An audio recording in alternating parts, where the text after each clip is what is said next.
오늘 함께 배운 하나님의 말씀은 구약성경 474페이지 사무엘하 8장 1절, 6절, 그리고 14절 말씀입니다. 그리고 먼저 1절부터 같이 한 목소리로 합독하겠습니다. 1절입니다. 그 후에 다윗이 블레셋 사람들을 쳐서 항복을 받고 블레셋 사람들의 손에서 메대암마를 빼앗습니다. 6절입니다. 시작.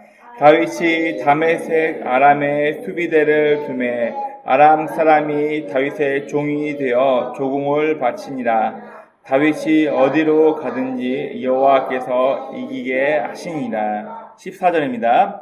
다윗이 에돔의 수비대를 두되 온 에돔의 수비대를 두니 에돔 사람이 다 다윗의 종이 되니라. 다윗이 어디로 가든지 여호와께서 이기게 하셨더라. 아멘. 기도하겠습니다. 하나님, 오늘도 우리에게 귀한 건강 허락해 주시고 모두가 한자리에 모여서 주 앞에 나와 예배 드리게 하심을 감사합니다. 하나님이 무릇 지키는 것보다 우리의 마음을 지키고 성도답게 살아가야 하는데 우리의 시기심과 질투와 이기적인 본성의 욕심을 못 따라가서 우리가 하나님 믿는 사람답게 살지 못하고 인간적인 방법, 세상적인 감정을 가지고 혹시 우리의 한 주를 하나님의 백성답게 살지 못하는 모습이 있지 않았는지 우리 자신을 되돌아봅니다. 어리석고 연약했던 우리의 모든 모습들 그리스도의 보혈을 용서하시고 우리가 다시 한번 그 피를 의지하여 하나님 앞에 나갑니다. 하나님, 우리의 모든 생각과 마음이 하나님의 말씀에 집중되게 하옵소서. 오늘도 말씀 전하는 저가, 부족한 저가 하나님의 마음을 대변하는 입술 되게 도와주옵시고 사사로운 인간의 감정이나 또 정치적인 이야기하지 않고 오직 약속된 말씀과 증거하는 입술 되게 도와주옵소서.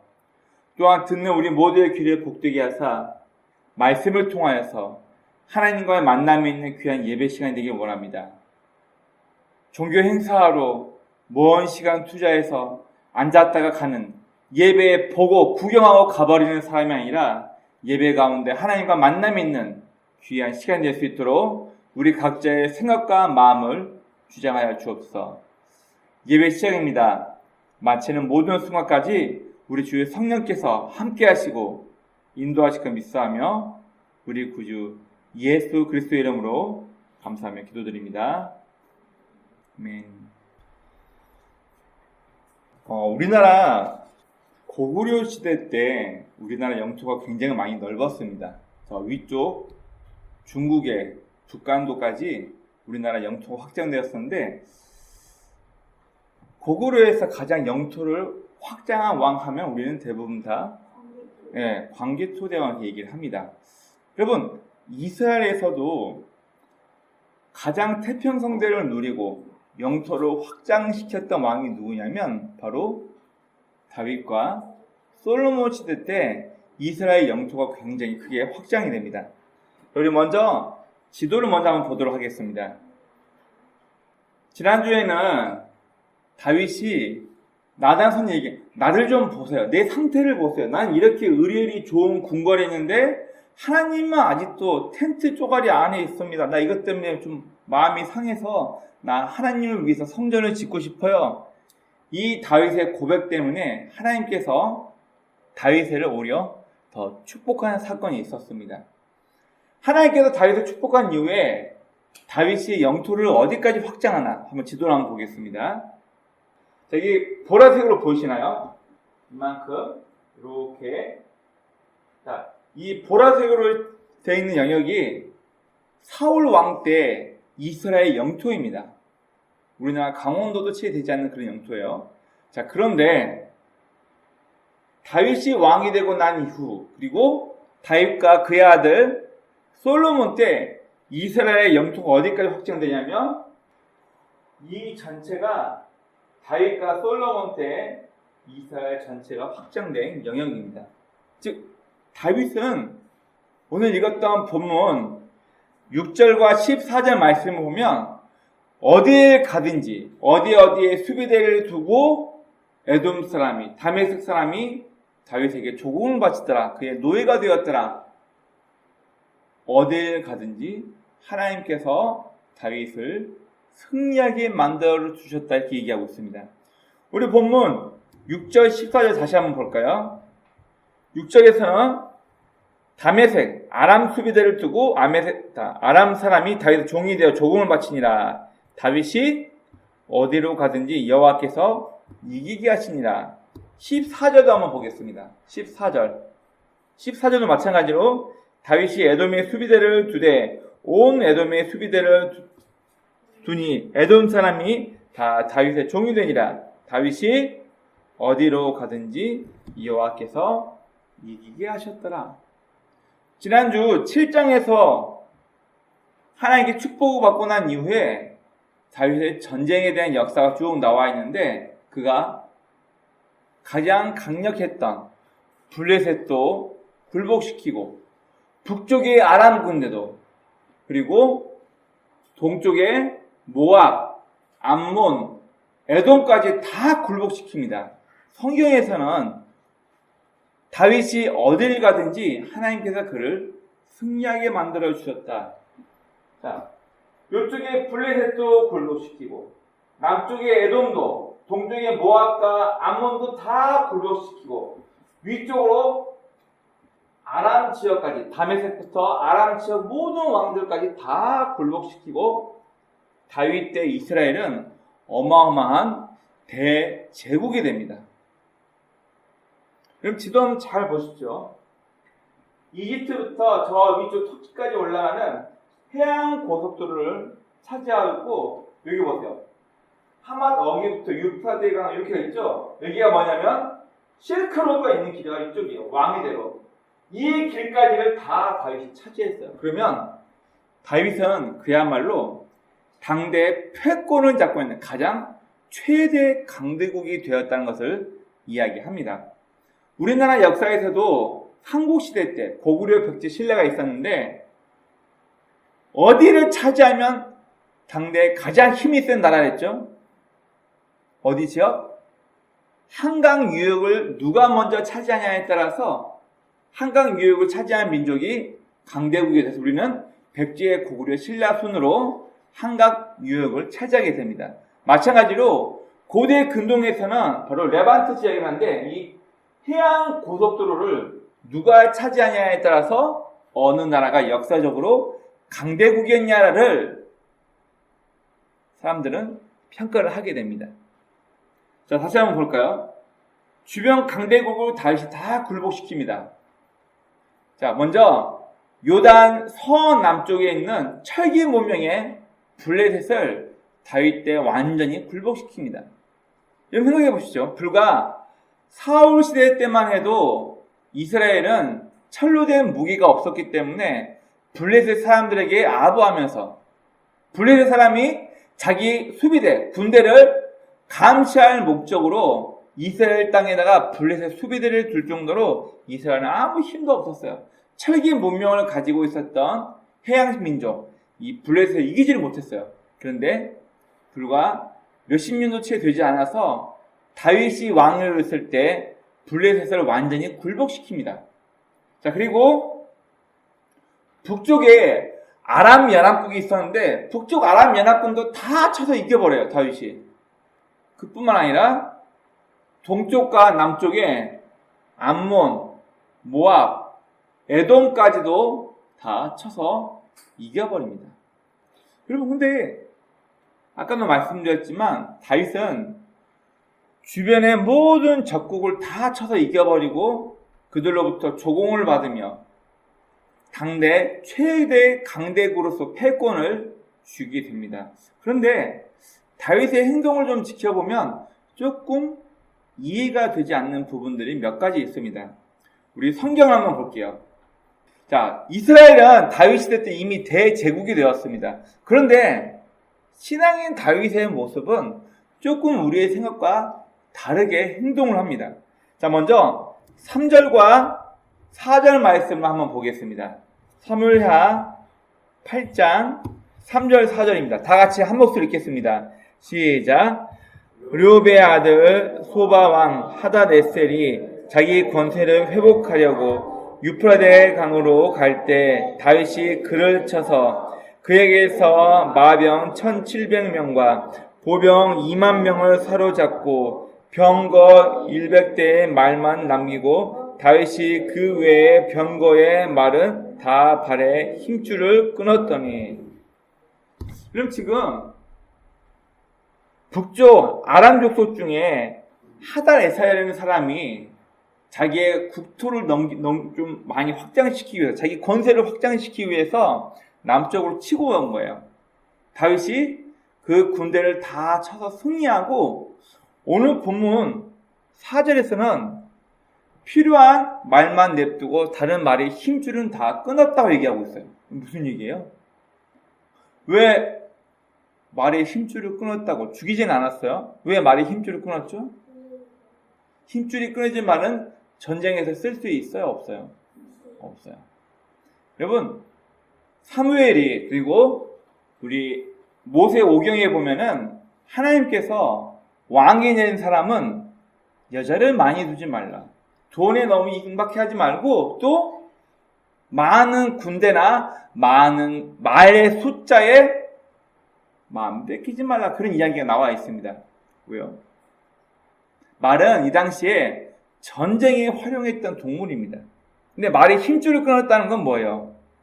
그 말을 전쟁에 쓰지 않겠다는 거예요. 전쟁에서는 군인이 많고 말이 많으면 승리할 확률이 높아지는데 다윗은 세상적인 방법으로 말의 숫자가 많으니까 마병을 많이 만들어가지고 전쟁에 더 유리하겠지. 인간적인 계산을 따르지 않고 하나님의 방법을 지키려고 했다는 것을 알 수 있습니다. 바로 오늘 보면 3절과 4절에서는 전쟁에 필요한, 어떻게 보면은 많을수록 전쟁에 이길 확률이 높아지겠죠. 그 말에 힘을 의지하지 않았다는 것을 이야기해 줍니다. 자, 그리고 7절부터 12절 말씀을 보면 좀 이해되지 않는 부분이 있어요. 여러분, 이스라엘 사람들이 사무엘 시대 때 우리도 다른 나라처럼 왕을 주십시오라고 이야기한 이유가 뭐랬죠? 네, 먼저는 대표자가 사람을 이끌고 가서 우리를 위해 전쟁을 했으면 좋겠다. 그러나 속 목적은 그 당시에 고대 근동의 전쟁과 싸움은 신과 신들의 싸움이었고 우리가 네보다 힘이 세니까 너희는 우리한테 조공을 바쳐. 바로 탈취물, 조공을 얻기 위해서 왕의 제도를 요구했던 게 이스라엘 전체의 사람들의 마음이었어요. 자, 그런데 다윗은 가는 곳마다 전쟁에서 승리하였고 전쟁에서 승리한 곳마다 사람들이 조공을 바치고 우리가 당신의 노예가 되었습니다. 당신의 종이 되겠습니다. 조공을 바치겠다 얘기했어요. 그때마다 얻은 조공물들을 다윗은 모두 다 하나님 앞에 바쳤다고 성경은 이야기하고 있습니다. 우리 7절부터 12절 말씀 보세요. 자, 7절 보니까 하단에셀의 신복들이 가진 금 방패를 빼앗아 예루살렘으로 가져오고 또 다윗 왕이 하단에셀의 골 베다와 베로데에서 매우 많은 놋을 빼앗으니라. 그리고 이걸 다 어디로 왔나 보세요. 하다왕 도의가 쭉 나오고 10절 은그릇과 금그릇과 놋그릇을 가지고 온지라. 11절 보십시오. 다윗 왕이 그것도 여호와께 드리되 그가 정복한 모든 나라에서 얻은 은금. 12절까지 이걸 다 어떻게 했다고요? 네, 여호와 하나님께 드렸더라. 그리고 나중에 역대기 말씀을 보면 그의 아들 솔로몬이 왕위를 얻고 나서 바로 성전을 건축합니다. 어떻게 해요? 이미 그의 아버지 다윗이 성전에 필요한 모든 재료와 건축 도면까지, 식양까지 모든 걸 다 다윗 왕이 준비해 놨어요. 여러분 생각해 보십시오. 다른 나라와 전쟁에서 싸워가지고 조공을 맞췄으면 in my pocket. 이게 다 내 거야. 이게 다 내 거야. 내 가족들, 내 친척들 다 세금 모아가지고 in my pocket. 다 내 거야. 이게 일반적인 사람의 욕심입니다. 일반적인 정치인들의 욕심입니다. 다 내 거 하려고 하죠. 좀 속된 얘기이긴 하지만 왜 2선, 3선, 4선 국회의원 계속 하려고 하나요? 돈을 몇십억 들여가면서 그 이상을 다 뽑아 먹는다는 거예요. 뭐 욕하고 뭐하고 떠나서 나라에 하는 사람들이니까. 자, 그러면 충분히 다윗도 그렇게 세금으로 거달하건 다른 나라와 전쟁을 통해 살침을 얻은 거를 다 자기 재산으로 돌릴 수 있음에도 불구하고 성경에서는 다윗이 전쟁에서 승리해서 얻은 모든 탈취물을 다 여호와 하나님 앞에 드렸더라. 학자들은 다윗은 이때부터 그가 하나님의 축복을 받고 난 이후부터 자기 때는 만들지 못하지만 자신의 후손 때 성전을 지을 수 있다는 얘기를 들었기 때문에 다윗은 이때부터 하나님 앞에 성전을 지어드리기 위해서 모든 준비를 다 했을 것이다 라고 학자들은 이야기를 합니다. 그리고 또 하나 볼까요? 15절 말씀 보겠습니다. 15절 시작. 다윗이 온 이스라엘을 다스려 다윗이 모든 백성에게 정의와 공의를 행하였으되. 물론 이 성경이 누군가의 사관이 들어가 있는 상태에서 쓰였기 때문에 정확하게 모든 걸 다 알 수는 없습니다. 왜냐면 이 사무엘 상하를 쓴 사람이 다윗의 입장에서 쓴 건지 아니면 제사장의 입장에서 쓴 건지, 그리고 역대기 말씀도 이 기록한 사관 어떤 가치관과 누구를 향한 태도를 가지고 쓰였냐에 따라서 똑같은 사무엘 상하에 나오는 왕의 이야기하고 역대기 열왕기에 나오는 왕의 이야기가 조금씩 다릅니다. 우리나라도 마찬가지죠. 뭐 정치적으로 다 어려운 문제이긴 하지만 누가 1번을 찍었냐, 누가 2번을 찍었냐, 잘한다는 사람도 있고 어떤 사람은 검찰 공화국이 되어버렸다 이런 사람도 있고 어떤 시선에서 바라보냐에 따라서 사건을 다들 조금씩은 다르게 해석하겠죠.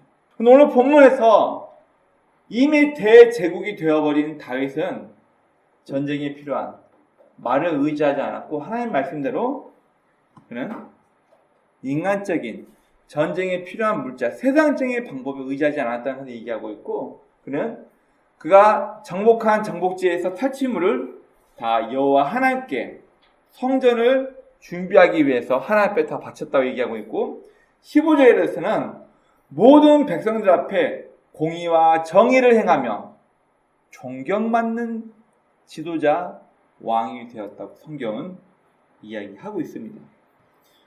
오늘 우리가 읽었던 이 본문 말씀은 모든 전쟁에서 승리하게 만든, 즉 이스라엘은 이미 커다란 대제국이 되었다는 것을 오늘 본문에서는 이야기해 주고 있습니다. 그리고 다윗은 성전을 건축하기 위해서 모든 탈취물을 하나님 앞에 바치며 자신 때는 아니지만 자신의 후손 때 만들어지게 될 성전을 약속받았기 때문에 그는 성전에 필요한 모든 재료와 도구를 그때부터 이미 모아놓고 모든 걸 하나님 앞에 다 드리고 있었습니다. 그리고 그는 백성들에게 존경받는 통치자라는 것을 오늘 본문에서는 이야기해 주고 있습니다. 오늘 본문까지가 어떻게 보면은 다윗이 하나님 앞에 그의 마음을 고백하고 하나님 앞에 칭찬받으며 어떻게 보면 존경받는 신앙인답게 살아온 다윗의 모습이라 할 수 있습니다. 이 이후의 다윗의 모습을 보면요, 이제 완전히 정치인 다윗에 대한 이야기가 쭉 나옵니다. 그가 하나님을 향한 자기의 신앙을 고백하기보다는 정치인으로서 다윗이 어떻게 사람들 앞에 처신했냐에 대한 모습이 이 다음 장부터 쭉 나오게 되는데요. 여러분, 분명 다윗은 하나님으로부터 약속을 받습니다. 네가 가는 곳마다 전쟁에서 승리하게 되고 네 자손들의 아버지가 되어주겠다. 네 나라가 영원하게 만들어주겠다. 약속을 받고 난 이후 다윗이 가는 곳마다 어디에 가든지 하나님께서 그를 승리하게 만들어주셨다고 성경은 이야기를 합니다. 그러면 다윗과 하나님 사이에 어떤 관계가 있었는지 한번 살펴봅시다. 다윗과 하나님 사이. 이런 먼저 사무엘상 16장 12절 말씀을 한번 봐봅시다. 사울이 하나님의 명령을 어기고 순종하지 않게 되자 하나님께서는 사무엘 선지자를 통해서 이새의 아들 가운데 내가 내 마음에 합한 자를 왕으로 세울 것이다 라고 해서 사무엘은 이새의 집으로 찾아갑니다. 딱 보니까 이새의 장남 엘리에셀 딱 보니까 키도 크고 훤칠하고 잘생겼어. 오, 괜찮은데? 얘가 하나님께서 선택하신 차기 왕인가 봐. 기름 부으려고 하니까 아니다! 스탑!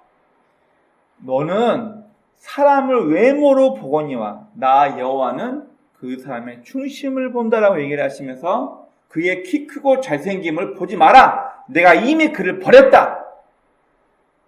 다음 두 번째 아들도 와보세요. 이게도 아닌데 세 번째, 네 번째, 일곱 번째 아들까지 다 와서 사무엘 앞에 섰는데 하나님이 아니라는 거야. 그의 겉모습을 보지 말라는 거야. 이새에게 물어봅니다. 사무엘이 네 아들이 이게 다냐? 저기 아직 들에서 양치기 하고 있는 막내가 있긴 한데 너무 어린데요? 어떻게 할까요? 당장 데려오라. 데려올 때까지 내가 식사를 안 하겠다. 사무엘이 그렇게 얘기합니다. 그리고 들에서 양치기 하고 있는 다윗을 데려다가 사무엘 앞에 세우니 그제서야 하나님께서 이 사람이 바로 내가 택한 나와 마음이 같은 나와 코드가 같은 사람이다라고 다윗을 보고 그에게 기름 부음을 받아 차기 네가 왕이 될 것이다. 사무엘의 뒤를 이어 네가 바로 왕이다라고 이야기를 해주십니다. 무엇 때문에요? 목동이었던, 양치기였던, 그의 아버지와 형들까지 무시했던 어린 막내 다윗을 하나님께서는 지켜보고 계셨다는 거예요. 그럼 하나님께서 무엇 때문에 다윗을 이토록 마음에 들여 하셨는지는 우리는 정확히 다 알 수 없습니다. 그러나 사울 왕이 살아있을 때 골리앗이 와가지고 이스라엘 사람들을 농락하고 희롱하고 있을 때 다윗이 화가 나가지고 사울 왕을 찾아가서 내가 저놈을 찢어 죽이겠습니다 라고 화낼 때 다윗이 한 고백이 있어요. 다윗이 뭐라고 고백하죠? 내가 내 아버지의 양을 치고 있을 때 사자나 곰이 와서 어린 새끼 양 한 마리 물고 가면 내가 따라가서 물매로 그것을 쳐 죽이고 입을 벌려서 새끼 양을 건져왔다고. 저 골리앗도 그 사자나 곰처럼 될 거라고 그 얘기를 합니다. 그 말은 뭐예요? 어린아이가 양 한 마리 살리기 위해서 얼마나 많은 물매 연습을 했을 것이며, 여러분 맹수예요. 사자나 곰이 일어서면 높이가 거의 3m, 러시아 불곰 같은 경우는 3m 20까지 된다고. 지금 우리가 있는 천장이 여기가 2m 80, 요 정도가 딱 위가 3m거든요. 불곰이 일어서면 3m에서 3m 20이에요. 그거를 다윗이 쫓아가서 물매를 던져가지고 곰이나 사자가 물고 있는 어린 양을 구했다고 했어요. 우리는 정확히 알 수 없지만 무엇 때문에 하나님께서 다윗을 그토록 마음에 들어 하셨는지는 모르겠지만 다윗의 성실함, 양 한 마리의 생명을 지키기 위해서 자기 목숨 걸고 사자, 곰과 싸웠던, 어쩌면 이 다윗의 태도가 내 백성 이스라엘을 이런 마음으로 지킬 수 있다면 네가 왕이 될 후보다. 어쩌면 그는 다윗을 보고 하나님께서는 그를 왕으로 세웠는지 모르겠습니다. 목동을 왕으로 선택하십니다. 그리고 그는 15년이 넘는 세월 동안 자신의 장인이었던 사울 왕의 시기심 때문에 이리저리 도망자 신세로 다니다가 사울이 죽고 난 이후에 남유다와 북이스라엘의 왕이 됩니다. 이때 다윗이 뭐라고 고백한 줄 아세요? 사무엘하 5장 12절을 제가 한번 읽어보겠습니다. 다윗이 뭐라고 고백하냐면 5장 12절에 이렇게 고백합니다. 다윗이 여호와께서 자기를 세우사 이스라엘의 왕으로 삼으신 것과 그의 백성 이스라엘을 위하여 그 나라를 높이신 것을 알았더라. 내가 잘나서 운으로 아싸 이게 아니라 하나님께서 일부러 자기를 왕으로 세우시고 나를 이 나라의 왕으로 세우셔서 이 나라 이스라엘을 세우신다는 것을 다윗은 이미 깨닫고 있었어요. 내가 잘해서가 아니구나. 하나님의 약속대로, 하나님의 목적대로, 그의 뜻대로 나를 왕으로 세우셔서 이스라엘 왕으로 택하셨구나. 다윗은 그 사실을 알고 있었던 거예요. 그리고 우리 지난주에 말씀 나눴던 것처럼 다윗은 히브리 말로 내 상태를 좀 봐주세요. 나는 최고급 백향목으로 건축해가지고 호화로운 궁궐에 살고 있는데 하나님은 아직도 저 텐트 안에 있습니다. 난 이거 별로 속상해요. 마음에 안 들어요. 내가 받은 은혜는 이렇게 많은데 난 이렇게 목동이었던 내가 왕이 되어서 이렇게 잘 살고 있는데 하나님은 아직도 텐트 안에 있네요. 나 하나님을 위해서 성전을 짓겠습니다. 이 결심을 하게 돼요. 감사함으로 하나님께 받은 은혜의 보답으로 그는 성전을 지을 결심을 하게 되고 하나님께서 나단 선지자를 통해서 아니다. 네 후손, 네 자식이 나중에 성전을 지을 거고 네가 이 고백을 했으니 내가 그 어떤 누구에게도 나를 위해 성전을 지으라 한 적도 없는데 네가 이런 마음을 먹었냐? 순서가 다른 이방 고대 근동의 왕들처럼 자신의 권력을 과시하기 위해서 성전을 짓는 것도 아니고 네가 잘 산 게 너무 고마워 감사해서 나를 좀 보세요 하면서 네가 나를 위해 집을 지으려고 하느냐? 이게 내 마음을 너무나도 기쁘게 한다. 내가 너 가는 곳마다 승리하게 만들어주고 너의 이름을 어디를 가든지 네 이름이 세계 열방에 패권에 주었던 왕의 이름처럼 네 이름을 높여줄 거다. 네 자식들을 통해서 왕위가 끊어지지 않을 것이고 너의 후손을 통해서 메시아가 나올 것이라는 예언까지 하나님께서 미리 약속을 하십니다. 이게 바로 사무엘하 7장 8절부터 17절까지 다윗의 마음에 감동하신 하나님께서 다윗과 그의 후손을 이렇게 축복하십니다. 그리고 결국 다윗은 하나님의 말씀대로 가는 곳마다 전쟁에서 다 승리하게 되어서 어마어마한 대제국을 만들게 됩니다. 당대 패권을 쥔 당대 최고의 강대국으로 다윗의 나라가 서게 되는 거죠. 그리고 다윗은 그때 모아온 모든 조공물과 탈취물을 가지고 하나님의 성전을 짓기 위한 준비를 이때부터 시작하게 됩니다. 여러분, 다윗의 승리 뒤에는 먼저 그는 세상의 힘과 권력을 의지하지 않았습니다. 아까 아람 사람과 전쟁이 있었을 때 이 말에 대해서 제가 좀 찾아보니까 오세아니아주, 유럽, 아랍, 그리고 아프리카 요 대륙 쪽에 말들이 있었는데 아랍 쪽에 있는 말들은 비교적 말의 형태가 예쁘고 크기가 작았다고 합니다. 말이란 것은 물건을 나르기 위해서가 아니라 전쟁에서 사람을 태우고 기술을 태우고 빨리 달리기 위해서 이 말은 전쟁에 너무나도 필요하고 소중했던 군사 자원이었어요. 그래서 하나님께서는 모세를 통해 율법을 주실 때 너희가 왕이 되었을 때 왕은 너무 많은 아내를 두지 말 것이며 또 전쟁에 집착해서 많은 말을 소유하지 말라라고 하나님께서는 이야기합니다. 왜냐하면 그 당시에 수많은 왕들이 수많은 여자를 아내로 거느리고 다른 나라 왕들의 딸과 결혼해서 정력적인 결혼을 하다 보니까 부인이 기본 몇십 명, 몇백 명 됐던 거예요. 그렇게 하지 마라. 너네가 전쟁에 승리하려고 전쟁 물자로 좋은 말을 자꾸만 사들이고 말을 재산으로 모아놓고 있는데 그러지 마라. 누가 봐도 전쟁에서 말은 너무나도 소중합니다. 근데 다윗은 하나님의 율법을 알고 있었는지 그는 필요한 말만 놔두고 나머지 모든 말들의 힘줄을 끊어서 죽이는 것이 아니라 전쟁에서 빠르게 달리지 못하게 하려고, 즉 전쟁에서 그 말을 사용하지 않으려고 말의 힘줄을 다 끊어버립니다. 무슨 얘기인가요?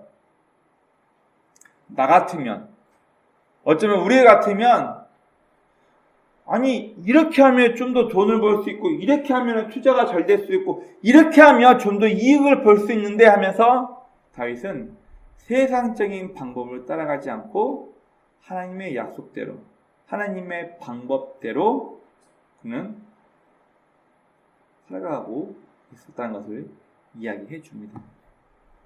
두 번째, 다윗은 자기가 받은 은혜와 축복에 대해서 보답하는 인생을 살아갔다는 것을 이야기해 주고 있습니다. 그가 전쟁한 이유가 뭐예요? 남의 재산 빼앗으려고? 전쟁에서 이겨가지고 노예 만들고 종 만들어서 수많은 조공 내 재산을 입마에 포켓하려고? 아니요. 오늘 본문에서 다윗이 가는 곳마다 승리하여서 조공을 바치고 적국이 아예 항복을 하고 다윗에게 머리를 숙이며 내가 당신의 노예가 되겠습니다.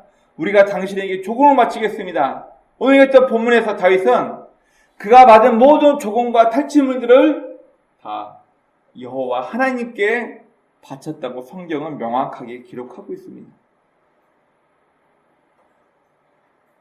여러분, 내가 받은 은혜와 축복을 다윗은 계속 하나님 앞에 드리며 그런 인생을 살았다는 것을 이야기하고 있죠. 야, 공부해서 남 주냐? 우리 부모님 세대 때 어쩌면 저희가 가장 많이 들었던 말이기도 합니다. 왜냐면 가난을 벗어나기 위해서 가장 빨리 성취할 수 있는 건 공부 잘해가지고 좋은 대학 가고 좋은 직장에 취직하는 게 가난을 극복할 수 있는 최고의 지름길이기 때문에 우리 어렸을 때 부모님들은 다 이렇게 얘기했어요. 그러나 저는 좀 다르게 얘기하고 싶습니다. 제발 공부해서 남주라고. 내가 힘이 있고 지식이 있고 능력이 있어야 다른 사람을 도와줄 수 있는데 내가 힘이 없잖아요. 내가 지식이 없잖아요. 그러면 나는 남에게 도움만 받으려고 해요. 이왕 태어난 거 누군가에게 도움 주는 인생이 되면 어떨까요? 이왕 할 거 남에게 좀 도움되는 사람이 되면 어떤가요? 있으나 마나는 인연인간이 아니라 내가 아는 직장에서 내가 있는 모임에서 나라는 사람이 누군가에게 필요로 하는 사람이 되는면 얼마나 좋을까요?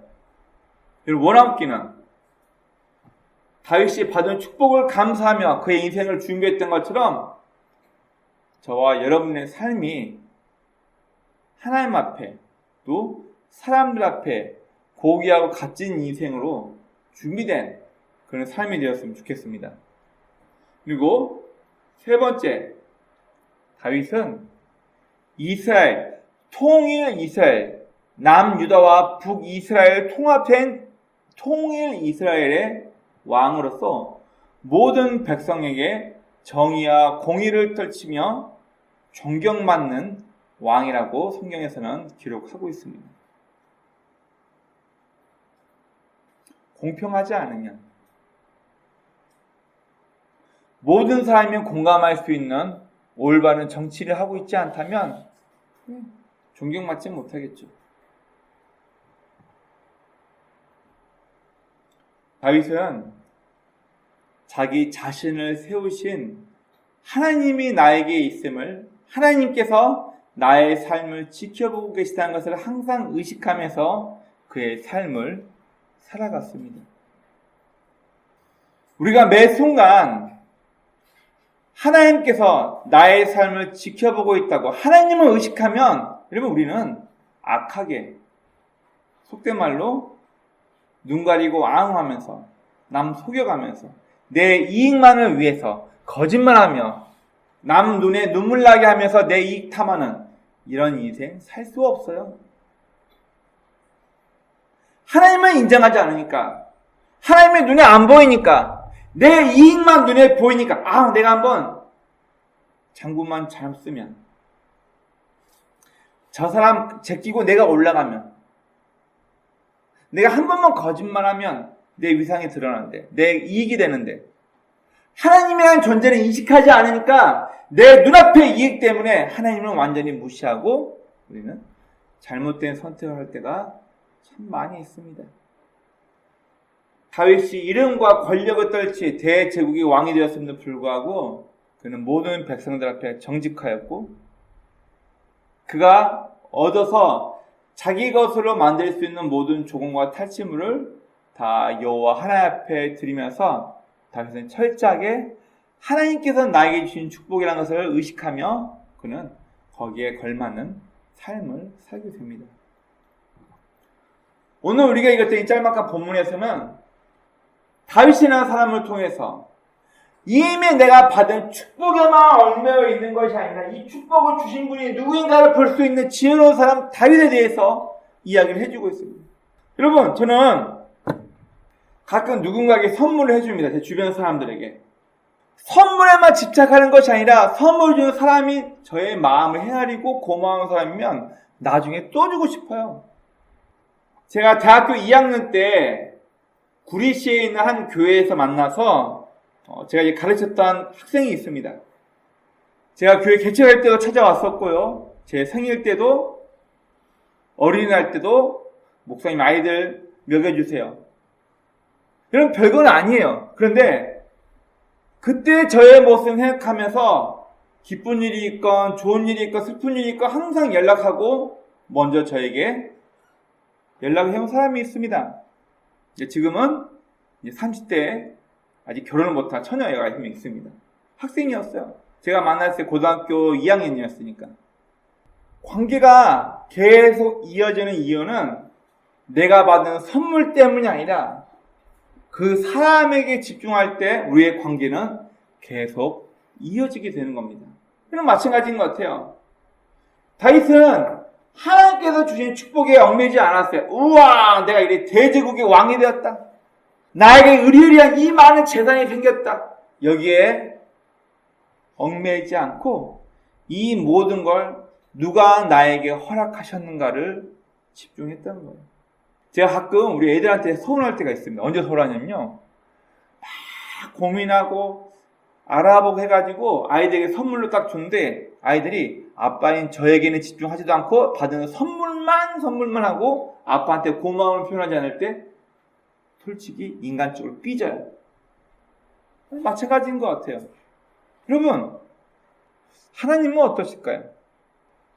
내가 받은 축복에만 집중하고 하나님의 존재를 까맣게 잊어버린다면, 내가 받은 축복은 당연한 거라고 여기고 살아간다면 하나님도 많이 서운하지 않으실까요? 오늘 본문에서 다윗은 자신이 받은 축복에 집중하지 않고 이 축복을 주신 분이 누구인가 하나님 앞에 늘 집중하며 사는 인생을 살았다는 것을 보여주고 있습니다. 그리고 다윗은 세상적인 방법을 따르지 않고 그가 알고 있는 신앙대로 전쟁에 가장 필요한 말을 많이 두고 소유하는 것은 율법에 맞지 않고 하나님을 의지하지 않고 말의 힘을 의지하는 다른 나라의 왕들과 달리 그는 말의 힘줄을 잘라버리며 나는 여호와 하나님만 의지하겠다고 그는 결심하게 됩니다.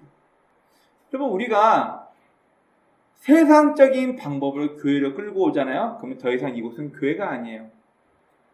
우리 성도가 세상적으로 잘 나가고 세상적으로 잘 되는 사람의 방법으로 교회를 자꾸 끄집어 오면은 이것은 더 이상 교회가 아니라 십자가를 가운데 두고 우리끼리 즐거운 로타리 클럽이 되는 거예요.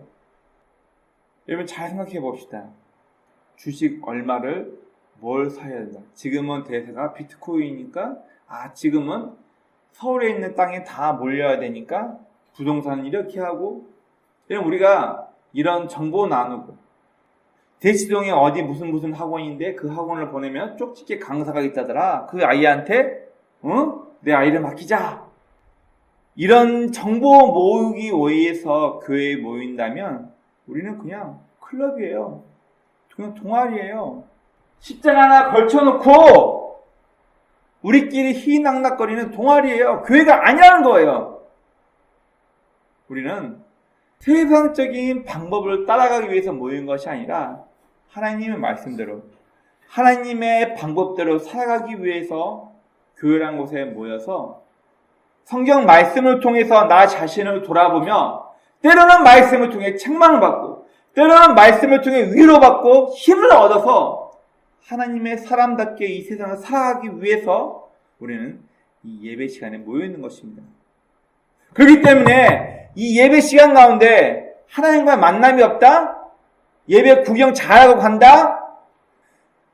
예배 가운데 하나님과의 만남이 없이 그냥 간다? 죄송하지만 다 헛짓, 다 쓸모없는 종교 행사만 하고 여러분들 집에 가시는 거예요.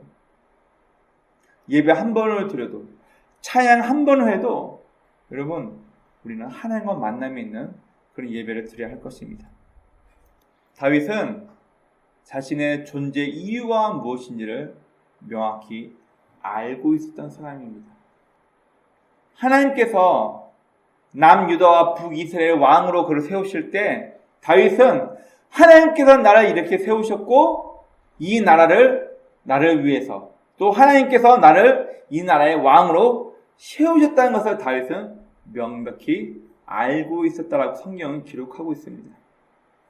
내가 어떤 인생을 살아갈지, 이스라엘 왕이 되어서 나는 어떤 삶을 살아가야 할지, 어쩌면 다윗은 자신의 장인이었던 사울 왕의 폭압과 잘못된 정치 때문에 도망다니면서 또 사울 왕의 폭압 때문에 불만을 품고 뛰쳐나왔던 수많은 사람들의 모습을 보면서 자신이 어떤 모습으로 왕의 역할을 해야 할지 그의 마음 가운데 어떤 다짐이 섰을 것입니다. 그래서 오늘 본문 14절에서는 그리고 마지막 1절, 6절에서는 가는 곳마다 전쟁에서 승리하게 만들었다고 얘기하고 14절에서는 다윗이 모든 이스라엘 사람들 앞에 존경받는 사람이 되었다라고 성경은 우리에게 이야기해 주고 있습니다. 여러분, 계속되는 축복의 조건은 뭘까요? 계속되는 축복. 여러분, 앞에 있는 저도 제가 뭔가 선물을 줬을 때 거기에 굉장히 기뻐하고 감사하면서 그 선물을 두고두고 잘 쓰는 사람이 있잖아요. 그러면 또 줘요. 요즘은 카카오톡으로 선물하기 누르면은 핸드폰 소액 결제되고 선물 가는 게 많이 있죠. 한 번, 두 번, 뭐 생일 때나 어떤 일이 해가지고 그 선물 줬을 때 너무 좋아하고 아우 너무 잘 쓰고 있다고 하면은 또 주고 싶어요. 여러분, 그게 사람 마음 아닌가요? 우리가 계속된 하나님의 축복을 받기 위해서는 좀 생각해 봅시다. 감사할 줄 아는 삶에 대해서 하나님께서는 계속된 축복을 내리십니다. 시편 49편인가요? 다윗은 똑같은 이야기를 시편으로 기록해 놓은, 뭐라고 기록하냐면 감사로 제사를 드리는 자가 하나님을 영화롭게 하며 그 사람에게 하나님의 구원을 보여주신다라고 성경에 그렇게 기록하고 있어요. 이미 나에게 주신 것을 감사하지 못하고 나에게 없는 거, 아유 나한테는 저 아파트가 없는데, 나한테 저 자식이 없는데, 나한테는 저 좋은 남편이 없는데, 나한테 없는 것만 집착하면서 바라보고 원망하고 불평하고 왜 내 인생은 이래? 이미 나에게 주신 것들은 너무나 많은데 나에게 주신 것에 대한 고마움과 감사는 하지 못하고 결핍된 것만, 나에게 없는 것만, 나에게 부족한 것만 바라보면서 아우 내가 부모를 잘못 만나, 아우 내가 남편을 잘못 만나가지고 아우 우리 자식들은 왜 이 모양 이 꼴이야. 제가 어제 한 인터넷 커뮤니티에서 애 엄마가 제발 애 낳지 마세요라는 긴 장문의 글을 읽고 깜짝 놀랐어요. 여러분, 안 그래도 우리는 지금 OECD 가입국 중 인구 절벽 최하위예요. 애를 안 낳아요. 근데 애 낳은 엄마가 뭐라고 얘기하냐면 애 제발 낳지 마세요. 애가 착하면 모르지만 애가 사춘기에 걸치면서 비틀어져 일어서면 대학 보낼 때까지 등골 휘고 내 인생 없고 노후 자금 모을 수도 없고 내 인생 완전 망가져요. 애 낳지 마세요. 애 엄마가 그렇게 글을 써서 올렸더라고요. 그것도 굉장히 긴 장문의 글로. 제가 어제 그 글을 보고 제 아내에게 그 글을 보여주고 읽어주면서 야, 이렇게 애 엄마가 애 낳지 말라고 선동하면 안 그래도 힘든데 이제 더 이상 부모는 아이를 위해서 헌신하려고 하지 않는 시대예요. 내 만족과 내 욕심을 위해서 살려고 하지 아이에게 더 이상 헌신하고 수고하려고 하지는 않습니다. 여러분, 지금 나에게 주신 축복과 감사의 거리를 찾지 못하고 나에게 없는 것, 불편한 것, 힘든 것, 남들하고 비교되는 것, 이것에만 집중하게 되면 우리의 삶은 기쁨도 감사도 행복도 다 깨져버립니다. 남이 나를 불행하게 만든 것이 아니라 내 스스로가 나의 삶은 남과 비교하면서 내가 받은 축복은 무엇인지 헤아려보지도 않고 나에게 없는 것, 남과 비교하면서 스스로가 나를 불행하게 만들어 버립니다. 여러분, 우리가 계속되는 하나님의 축복을 누리며 살기 원한다면 내가 어떠한 은혜와 감사를 받았는지를 늘 기억하는 삶을 살아야만 합니다. 그리고 우리는 지금 당장 내 눈앞의 이익보다는 약속. 하나님께서 나에게 어떤 말씀하셨었지? 하나님의 말씀, 하나님의 언약에 집중하는 인생을 살 때 우리는 계속되는 축복을 누릴 수 있습니다. 그리고 중요한 것, 허망한 것에, 없어질 것에 집착하지 않는 삶이 중요합니다. 이건 내 이름으로 되어야지. 이건 내가 좀 드러나야 하지. 여러분, 별로 중요하지 않잖아요. 남들처럼 이렇게, 누구처럼 나도 이렇게, 쟤도 저렇게 하니까 나도 이렇게. 여러분, 이제 남들 따라하기식 인생을 좀 살지 않았으면 좋겠어요. 저 사람이 저렇게 해서 부동산 투자해서 성공했다네. 저 사람이 저렇게 해가지고 주식이 잘 됐다네. 저렇게 해서 자식을 성공시켰다네. 저렇게 해가지고 남편이 좋은 남편 만나가지고 호의호식하면서 부럽게 사네. 자식이 잘 돼가지고 저 자식은 매일 지 부모로 해외로 여행 보내고 아주 재밌게 사네. 근데 나는, 여러분, 헛된 것에 마음 빼앗기지 말고 나에게 정말 중요한 삶의 이유가 무엇인지를 잊지 않고 살아가는 저와 여러분의 복된 삶이 되시길 주의 이름으로 축원합니다. 아멘.